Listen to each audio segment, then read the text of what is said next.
और कथा आती है आगे कि एक बार पृथ्वी पर प्रलय आया, पूरी पृथ्वी समुद्र में डूब गई। अब पृथ्वी की स्थापना कैसे हो, पृथ्वी को वापस कैसे लाया जाए, क्योंकि ये जो हिरण्याक्ष था ना, दिति के गर्भ से 2 बालकों ने जन्म लिया। हिरण्याक्ष और हिरण्यकश्यपु दोनों राक्षस थे, दोनों राक्षस थे, दिति के गर्भ से जन्म लिए थे इन्होंने। हिरण्याक्ष ने पृथ्वी को समुद्र में फेंक दिया, पृथ्वी समुद्र में डूब गई। फिर से समुद्र से पृथ्वी को लाया कैसे जाए, कैसे उसकी स्थापना हो? तो कहते हैं कि हिरण्याक्ष का उद्धार करने के लिए और पृथ्वी माता की स्थापना के लिए ब्रह्मा जी को छींक आई और ब्रह्मा जी की नासिका से एक छोटा सा शूकर प्रकट हुआ। बाहर आकर के उसने अपना विराट रूप धारण कर लिया और वो शूकर और कोई नहीं, साक्षात भगवान नारायण थे, जो वाराह भगवान के रूप में ब्रह्मा जी की नासिका से प्रकट हुए थे। बोलिए वाराह भगवान की जय। वाराह भगवान समुद्र के अंदर गए, अपनी नासिका पर पृथ्वी को धारण करके लाए और पृथ्वी की स्थापना वाराह भगवान ने की।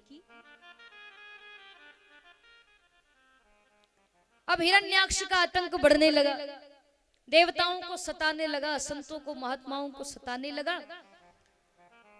आकाश में भ्रमण करता हुआ हिरण्याक्ष जा रहा था, रास्ते में उसको नारद जी मिले।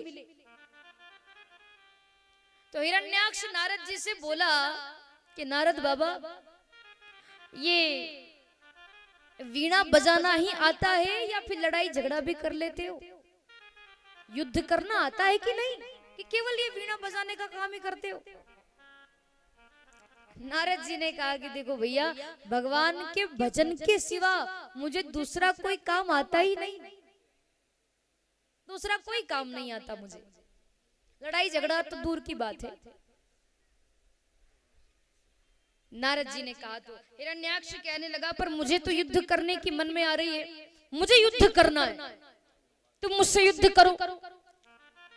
नारद जी ने कहा कि मुझे युद्ध करना नहीं आता, लेकिन हाँ हिरण्याक्ष, मैं तुम्हें एक ऐसा योद्धा बताऊंगा, वो तुमसे युद्ध करेगा, बहुत बलशाली है, और वो तुमसे ऐसा युद्ध करेगा, ऐसा युद्ध करेगा, तुम्हारे बाजुओं की ऐसी खुजली मिटेगी कि बाद में फिर ऐसी खुजली होगी ही नहीं।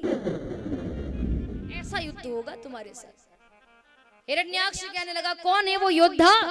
तब नारद जी ने वाराह भगवान की तरफ इशारा किया कि वो जो सामने से शूकर आ रहा है ना, वाराह, वो तुमसे युद्ध करेगा। क्योंकि नारद जी को पता था कि वाराह भगवान तो स्वयं नारायण है, तो कहा कि वो तुमसे युद्ध करेंगे, वाराह भगवान। तब हिरण्याक्ष गया, भगवान वाराह को युद्ध के लिए ललकारने लगा। वाराह भगवान और हिरण्याक्ष में युद्ध छिड़ गया, दोनों में युद्ध प्रारंभ हुआ और वाराह भगवान ने अपनी नासिका के प्रहार से हिरण्याक्ष का वध कर दिया। बोलिए वाराह भगवान की जय। हिरण्याक्ष का वध कर दिया भगवान।